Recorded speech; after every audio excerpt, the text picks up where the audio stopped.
Today, we want to discuss how to effectively use your quiet thinking time to advance your cause, to get the universal infinite mind to partner with you to help you solve more of your issues and achieve more of your objectives.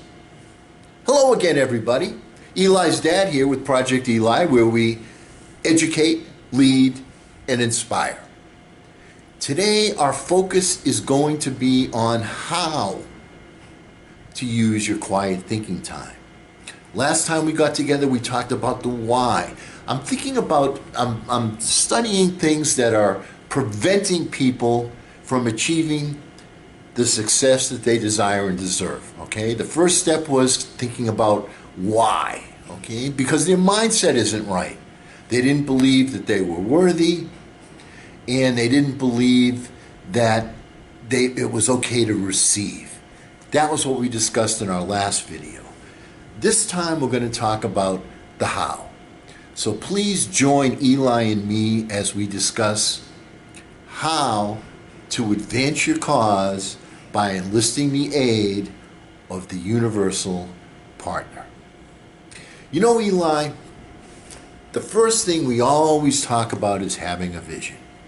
And when you have a vision and you are emotionally attached to that vision and you see the end result of that vision and it becomes a singleness of purpose for you, you're able to enlist. It's the switch that ignites the partnership with the universal infinite mind. That's your objective. Why? Because you've already tried, you've logically tried to do this, to do that, and stuff didn't work. So you've said to yourself, you know what? I need to examine this from a different angle. The issue is, you probably looked at all the angles that you could come up with right from the beginning. So you're saying to yourself, I need some help. Where am I going to get this help from? Well, you remember what Einstein said. 2 ways to live your life. First, as if nothing is a miracle. And second, as if everything is a miracle. Except, this isn't necessarily a miracle because this has a cause and effect relationship history. Because the successful 5%er will tell you that when you passionately have a specific desire and outcome that you're pursuing, and you move forward with it and you take action with it, that the universal planner will partner with you, and somehow, some way, you'll either get a mind flash or there'll be a circumstance or a situation that will come up. You can predict a plan. Somehow life will rearrange itself to help you achieve your desired objective. All right, now, what I want to do with you today is to fine-tune your thinking process. And I want you to think about a couple of things here. Albert Einstein, I think we can agree Albert Einstein was a pretty good thinker. And he practiced his thinking, and I say practice, purposely, his thinking every single day. If he was having a difficult time, you know what he would do? He'd lie down, close his eyes, and focus in his imagination and say, help me. See what's inside my head. He did this very, very often. Every day he had some quiet thinking time. Now, here's the point. If you want to be Steph Curry and you want to hit 3-pointers from downtown, you don't just grab a basketball and start shooting and hit 3-pointers. It takes practice. Or as they used to say in the old days, Eli, how do you get to Carnegie Hall? Practice, practice, practice. That's what we're going to talk about today. We're going to develop some mental muscle memory for you so that you can go from point A to point B and get the universal partner to give you some mind flashes, to become The universal partner is inside all of us, but we have to ignite the universal partner. We do that with emotional commitment to a particular single cause without distraction. Can't make it any simpler than that. However, it takes practice to get inside your own mind. Now, I've done a tremendous amount of study on this.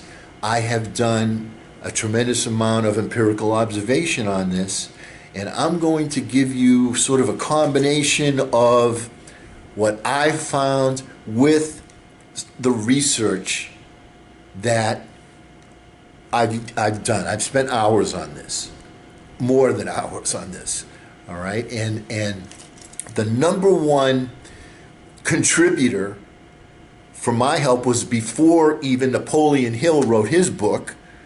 It's a book called The Master Key System by Charles F. Haanel, Haanal, that has step-by-step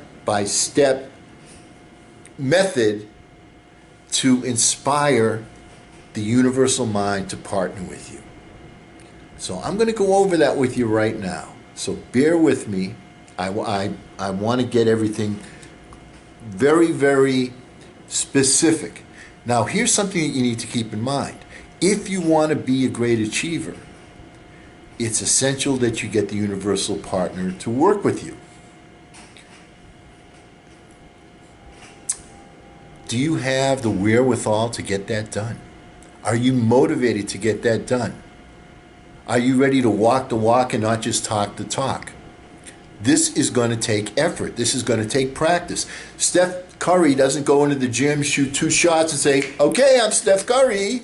Okay, he goes out and he shoots thousands of shots. He spends oodles of time. He is dedicated. He is disciplined. Now keep this in mind. Discipline is not a confining thing. Discipline gives you freedom. Keep that in mind. So, Eli embraced the discipline of how to think and practice and have patience with it. So let's get started, all right? Now, this is part of your quiet thinking time. First of all, you want to choose a room where you're going to be undisturbed in silence. And you want to sit comfortably erect, but you don't want to lounge. You want to allow your thoughts to wander where they may, but you want to sit perfectly still. And you repeat that for 3 or 4 days. Let me tell you what your absolute objective is here, how this becomes most effective for you. And this is an oxymoron, like jumbo shrimp, like, for my mind, country music, all right, like military intelligence. This is an oxymoron. And it is, you want to have alert relaxation. That's your objective. Alert relaxation. All right, so we've given you the first step, is sit comfortably erect in the comfortable chair, don't lounge, let the thoughts go where they may. Number 2 is you want to repeat this same process, sit comfortably erect in the chair, but you want to inhibit all thoughts. So concentrate maybe on your breathing. Hear yourself breathe, all right? But it's going to be difficult to do that because what happens is thoughts go through your mind almost as fast as the speed of light, all right? And when you do this exercise, you're going to realize the number of thoughts that go through your mind. But try and inhibit the thoughts. And you want to repeat this for 4 or 5 days. I'm giving you the formula here, all right? So the first one, you sit comfortably erect, 3 or 4 days, all right? You're developing muscle memory, mental muscle memory, just the same way as lifting weights, all right? Or when you go to the gym and you work out, you're not going to see the first time you look in the mirror, you're not going to see that you've lost 20 pounds. It doesn't work that way. It's a gradual thing. You have to have faith in the process. The same thing is true here. Faith in the process. All right? So the first one, 3 or 4 days. Second one, 4 or 5 days. All right? The next thing you want to do is you want to repeat that same process. You want to sit in the chair comfortably, but now you want to mentally allow each of your body parts to relax. And you start with your toes, and you work your way north to your feet, your ankles, your calves, your knees, your thighs, your hips, and you keep working all the way up until you get to your shoulders, your neck, your jaw, and your eyes. You think about each of these parts. Think about your toes. Feel your toes. Feel your feet. Feel your ankles. Feel them. Relax them. All right? This is a conscious exercise that you're doing. All right? Total relaxation is your objective, because this allows your mental faculties to exert their greatest freedom. So your objective here is to relax all physical tension. Once again, think about each part as you move up.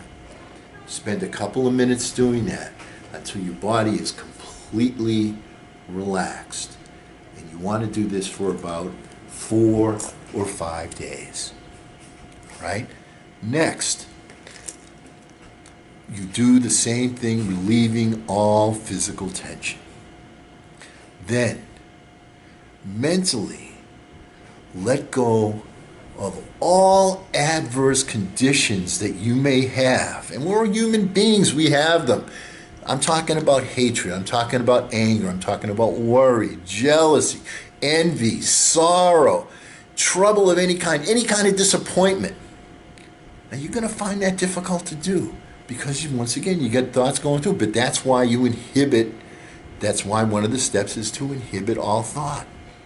Right? Your mental muscle memory.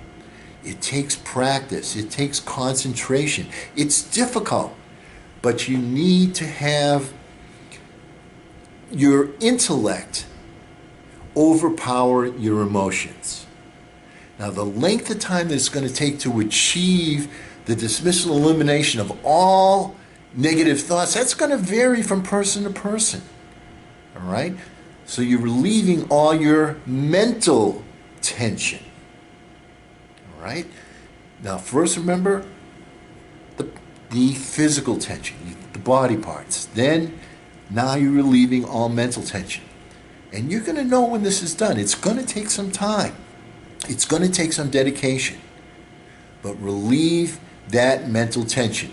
Practice makes perfect. All right? Now, the next step, once you've accomplished that, is first you sit down in your comfortable chair. You relieve all physical and mental tension. Then, you picture in your mind a beautiful and ideal place, and you put yourself there mentally. You're visualizing it. It can be either urban or it can be rural. Make your vision very detailed by your effort to concentrate. You see the buildings, the grounds, the vegetation, the association, the friends, as you'd like to see them. Now, when I do this, I'm sitting on a dock on a lake in Maine. I get there early. I do this, I go every year to this place, and it's just a vision I carry with me the whole year. I get there just before the sun rises. I'm sitting on the dock, and I see the sun coming up over the trees that are surrounding this lake. I see the water shimmering as the sunlight hits it. Occasionally, because it's so quiet, nobody's there, it's just me on this dock. Sometimes my friends join me, okay? But most of the time it's me and 1 or 2 other guys. And you see the fish jumping in the water.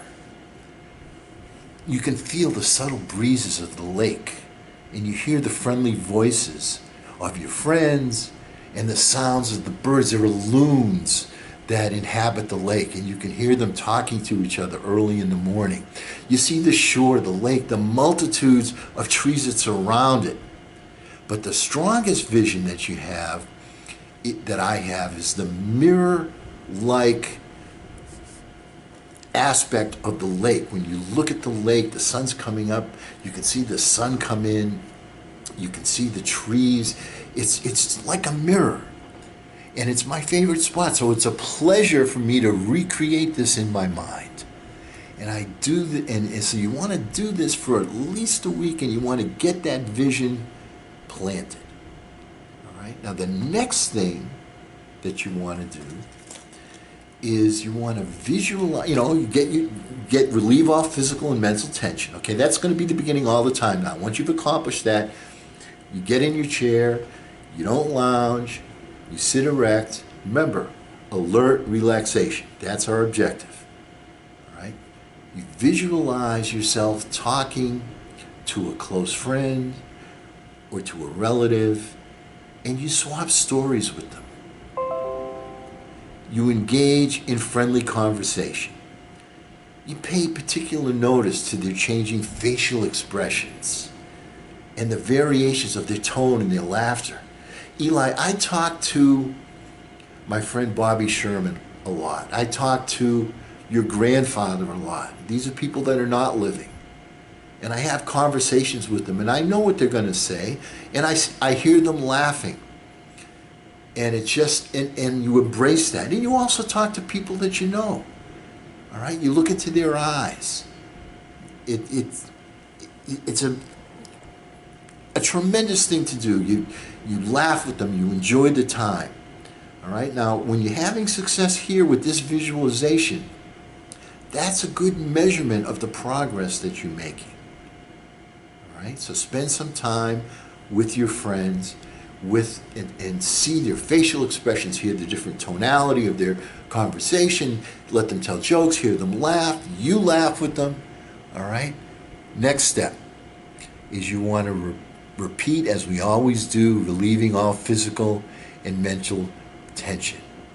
The next exercise you want to do is you want to work from a finished product to the very, very basic starting point when you have the rawest of materials. Here's what I think about. Now, man landing on the moon has recently been in the news, okay? It's like the 50th anniversary. But even before that, that was a very big event. You have no concept, Eli, of what a big event that was at the time that it happened. All right? This was like 1969. It was a huge event.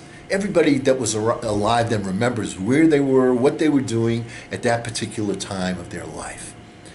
I visualized the man walking on the moon. Neil Armstrong was his name. One small step for man, one giant leap for mankind. And then I worked backwards in my mind to how the lunar module, the landing craft that landed on the moon, came down. The whole world was glued to it. And then you see the lunar module circling the moon.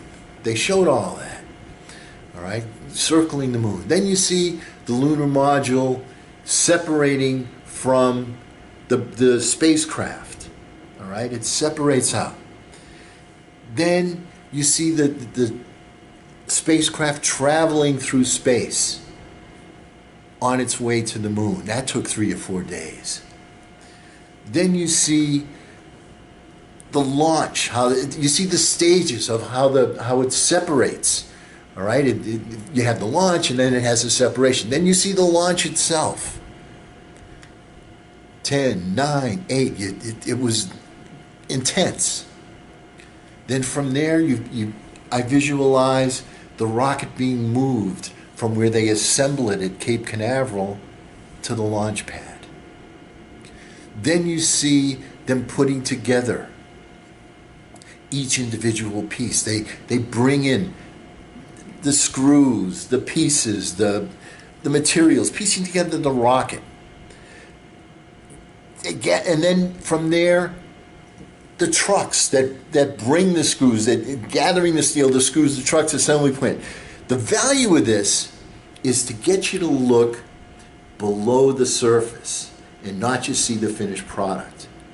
If one of the screws is skewed, if one of the pieces is faulty, how does that affect the entire project? It makes the insignificant significant. It makes the uninteresting interesting because you're paying attention to the detail. That's what you're doing in your mind. You're painting the fine strokes. You're not using a broad brush. You're using a very fine paintbrush to get the details of what you need. It illuminates how things that are supposedly unimportant are vital things, are the only vital things in existence. All right? Our next step, as always, relieve the physical and the mental tension. Clear your head. Relax your body. The next exercise is, and this is from Charles Haanel. A lot of this is from Charles Haanel, but this specifically is to visualize your favorite plant or your flower and bring it from the unseen to the seen. You plant the seed, you water it, you care for it, you place it where it's going to receive direct sunlight. You see the seed burst, and you see your plant become a living thing. You see the roots developing, you see them shoot out in all directions and subdividing into millions of living cells. Watch the branches form, and then the leaves. And you see the small buds develop and unfold as your favorite flower takes its shape. Then walk up, smell its fragrance. And when you've created your vision, it becomes a part of your spirit and becomes very real to you. You're creating an impassioned belief. You're learning to concentrate, and by repetition, like shooting shots from three-point land, the mental gymnastics that you perform on a repetitious basis, mental muscle memory, the process becomes part of your subconscious. You're going to be able to get to the quiet, relaxed, concentration, thinking aspect easily. That's what your mental muscle memory will do for you. And then you're going to recognize that the process is the same whether you're concentrating on a flower or a health issue or a business problem. Now, you've got to remember, however, that speed is not your objective. Getting yourself to concentrate and believe is your aim. Now, you've got to remember to do this daily or your skills are going to erode. If Steph Curry stops shooting on a regular basis, guess what? He falls out of rhythm. His muscle memory starts to deteriorate. Your mental muscle memory will start to deteriorate unless you do this on a constant basis. But you're going to find that it becomes a time of the day that you look forward to very much. Now, for me, mornings always work best. All right? Mornings always work best. But I also like to do a revisualization as the last conscious act before I fall asleep. Now, because it takes discipline to build your mental muscles, just as it takes persistence and resolve to build your physical muscles. You know, like we said before, when you look in the mirror, it's not going to reveal results after your first visit to the gym. It takes time to put yourself in mental shape to create a belief that your conscious mind would ordinarily reject. Now, why is this important when you have your particular dream?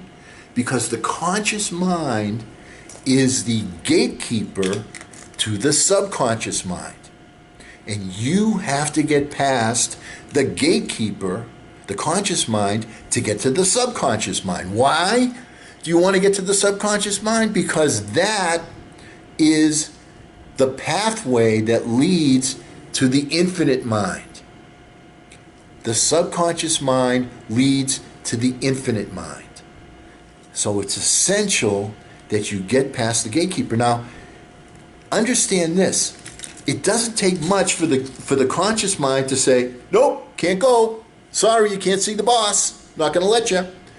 Because what happens? As long as somebody discourages you or says this is stupid or it's an idiotic thing to do or it'll never happen, the conscious mind will not grant entry to the subconscious mind. Think about hypnosis. Hypnosis works through the subconscious mind. They plant seeds. Think about hypnosis. Hypnosis works through the subconscious mind. That's why if a hypnotist asks you to do something that's either morally incorrect or it's dangerous, your conscious mind will not give it access. Right? So the subconscious mind is the gateway to the infinite mind, and the key thing when you have a dream that other people say, oh, that can't be done, is you got to slip past the gatekeeper. That's why you need to have this mental muscle memory, so that you're able to slip past the conscious mind and get into the subconscious mind, which is really where you want to be. That's where the communication, the lines of communication are open. All right? So now, this is a method that's going to get the job done. I've done it. I've tried it. I've had other people try it. It works. The idea is to go a little bit at a time, a little bit at a time, a little bit at a time. It only takes anywhere from 10 minutes a day to 25 minutes a day. Are you worth 10 minutes to 25 minutes a day? And what you're going to do is you're going to build up that mental muscle memory, and then you're going to be able to go at the end relatively quickly to your vision, to plant the seed, to get to the subconscious mind, so that you'll be in a position to be a receiver, which is what you want to be, because you want a different angle from the subconscious, which has no sensors at all, to give you a different angle on a particular objective or subject or ambition that you have that's going to get you to the promised land. All right? That's the way it gets done. Next time we get together, we're going to work on quiet thinking time as a general rule of thumb. This is specific, working to get to a point where you can get an individual focus. But before you get there, you need to have some quiet thinking time. And then after you get there, when it's easier, then you're still going to want to have that quiet thinking time to get your head straight and to be creative. The subconscious is the key to creativity. All right? And because we never end our meetings on a philosophical note, let's get out there and charge. I'm Eli's dad.